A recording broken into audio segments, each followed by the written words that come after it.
7:45 de la mañana.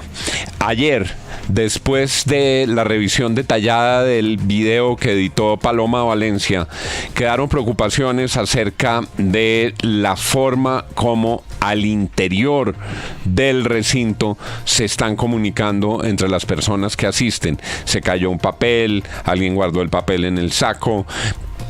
Había una duda acerca de si había letras de mano, si le estaban mandando mensajes al guarda, si el guarda se estaba comunicando con el testigo. Ayer hubo otro episodio cuando le tocó, por solicitud de Jaime Granados, abogado defensor de Álvaro Uribe, a quien estaba rindiendo un testimonio, guardar su celular porque el doctor Granados dijo que estaba recibiendo mensajes a través de ese celular y está prohibido que los testigos reciban información cuando están bajo la gravedad del juramento declarando. Ha seguido el proceso minuto a minuto. Cuando el proceso empezaba, nos ayudó a entender por dónde iba y de qué se trataba la abogada y analista en distintos medios de comunicación, columnista María Clara Posada. Doctora María Clara, gracias por estar con nosotros. Buenos días, Juan, un placer saludarlo y buenos días a todo el equipo ahí de la mesa. Y ha hablado si todavía me oye. Lado ya, ya se levantó de la mesa, pero la está oyendo por el retorno. Doctora María Clara, en este punto y hora, ¿se han vulnerado las garantías para Álvaro Uribe en el proceso?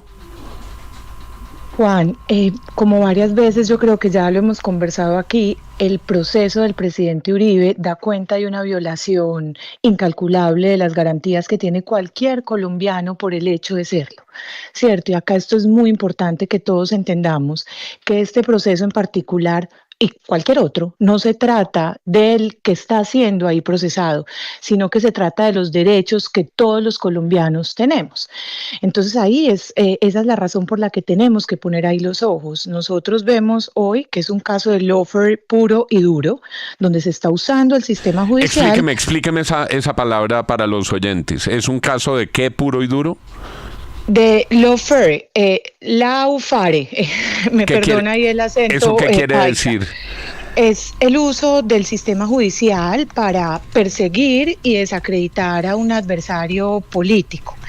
Es, digamos, Juan, el uso del derecho que se da para eliminar políticamente a un contradictor, que pasa por tres cosas: la judicialización de la política, el uso selectivo de la ley y mediatizar el proceso.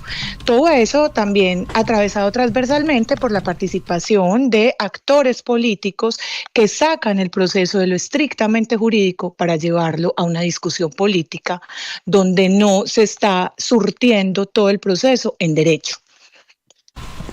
Doctora María Clara, la jornada de ayer, ¿cómo interpreta usted lo que ocurrió ayer y qué conclusiones se pueden tener acerca de los últimos desarrollos del proceso? Pues Juan, volvemos a lo mismo. Lo primero es que lamentablemente un proceso que debería estarse surtiendo vía derecho, pues se está surtiendo vía política. Y entonces ahí empezamos a encontrar que en las audiencias se empiezan a descubrir una serie de inconsistencias que dan cuenta de que este es un proceso que se construyó con testigos de oídas para eliminar a un contradictor político, pero que no hay hechos sólidos que den constancia de los datos que ellos alegan. Entonces ayer, pues ¿qué veíamos? Ayer encontrábamos al testigo Romero, el abogado Romero, se me escapa ahora el nombre, discúlpeme, que ingresa como Héctor Romero. Héctor Romero, que como ustedes decían al principio, ingresa siendo abogado. Usted, Juan, es abogado, eso lo sabemos yo creo que desde primero derecho, ¿cierto? Siendo abogado, ingresa a declarar con celular y mientras está rindiendo su testimonio, lo consulta, ¿cierto? No obstante, ahí cuando ya el abogado alerta sobre el caso, digamos que se continúa la audiencia y le preguntan a Héctor Romero varias cosas que habían sido declaradas por Deyanira y por Monsalve y los niega. ¿Por qué? Pues porque yo sí veo a un testigo que está siendo un poco más cauto sobre las implicaciones implicaciones que puede tener un falso testimonio. Entonces, ¿qué dice como para darle un poco de luces a los oyentes? Cuando le preguntan si tenía constancia de que el abogado Diego Cadena hubiese solicitado a Juan Guillermo Monsalve que guardara silencio o mintiera en su nombre, el testigo responde con un tajante no. Cuando le preguntan si él había ingresado el reloj con conocimiento, como había testificado Deyanira, el testigo dice de forma tajante no. Cuando le dicen que si Deyanira había redactado el memorial que se envía a la corte, que Deyanira dijo que ella solita lo había escrito, el testigo dice no. Entonces empezamos a encontrar una serie de inconsistencias, pues que a los ojos de cualquiera por lo menos debería prender las alertas sobre la mala fe de quienes están ahí testificando y sobre el hecho de que alguno de los que está ahí pues está diciendo mentiras. Señora Posada, sobre la declaración del abogado Romero ayer, hay un hecho que por supuesto está en debate judicial en este caso, y es el concepto o el trámite de revisión ante la JEP que Cadena se ofreció a hacerle a Juan Guillermo Monsalve para tratar de reducir su condena. Y digo que está en debate porque la defensa dice que fue Monsalve el que lo pidió y la Fiscalía y las víctimas dicen que fue Cadena el que lo ofreció. Pero el punto es que en las grabaciones de ese reloj espía sí aparece Cadena diciéndole que él puede tramitar ese recurso de revisión ante la JEP.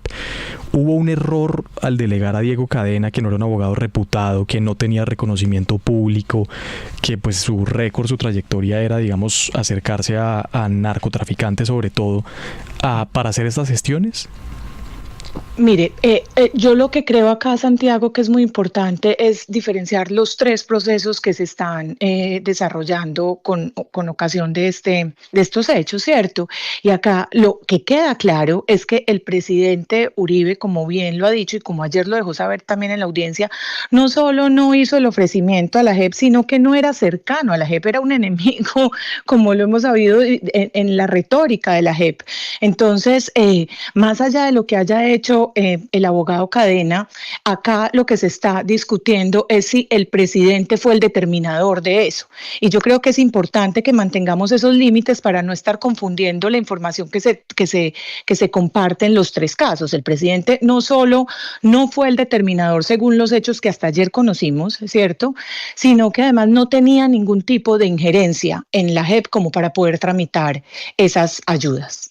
Doctora María Clara, veo un documento que ha publicado Álvaro Uribe que dice: empiezo por algunas contradicciones, podemos decir desmentidos, del doctor Romero al testimonio de la señora Deyanira. Primero, el doctor Romero dice que a él le pidieron llevar un reloj, nunca le dijeron que fuera grabadora, nunca le enseñaron cómo usar un reloj grabadora. La señora Deyanira dice todo lo contrario, que el doctor Romero sabía que era un reloj grabadora y que ella le estuvo explicando cómo usarlo. El doctor Romero dice que él supo tiempo después que se trataba de una grabadora. Segundo, el doctor Romero dice que a él le pagaron honorarios por asesoramiento a Monsalve. La señora Deyanira dice que por llevar el reloj grabadora a la cárcel. Tercero, el doctor Romero niega rotundamente que él le hubiera pedido un poder a la señora Deyanira para hacer una transacción económica con el doctor Cadena. Esto es, para recibir un dinero que el doctor Cadena les daría por la declaración. La señora Deyanira afirmó que el doctor Romero le pidió ese poder para una transacción económica con el doctor Cadena.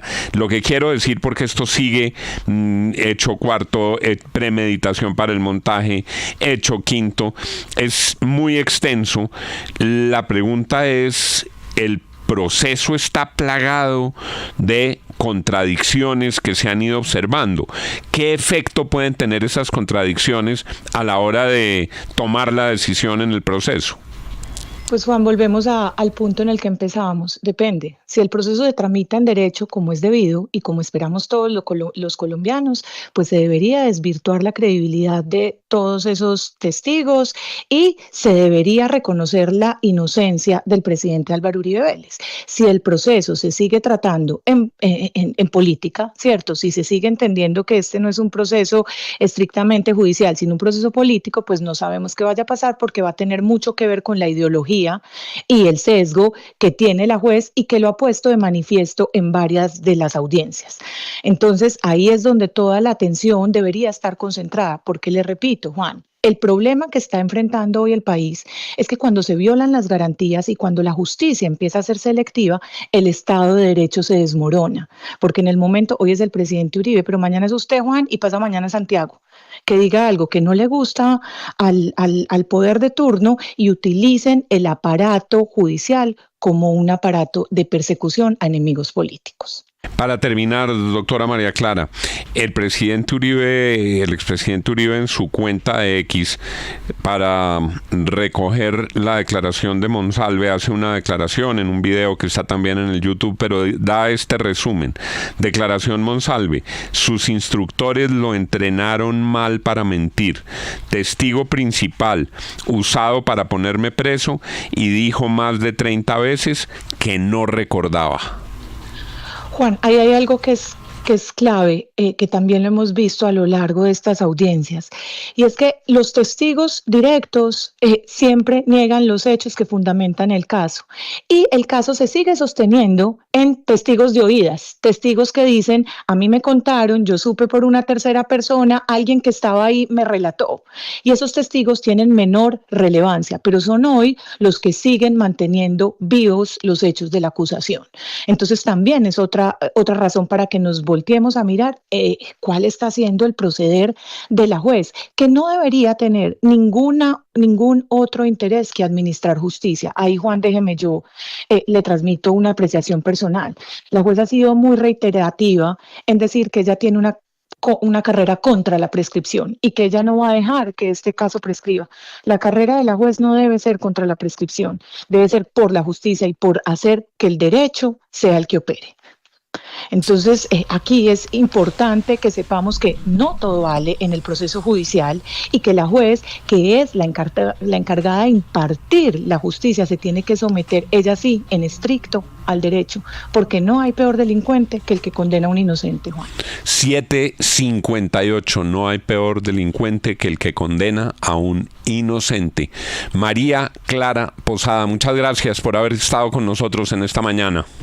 Un saludo, Juan, y espero acompañarlos nuevamente pronto. Esperamos que así sea, para que nos siga ilustrando sobre el avance de este complejo juicio con tantas implicaciones judiciales y políticas para Colombia. 7:58, la FM de RCN, las noticias como son.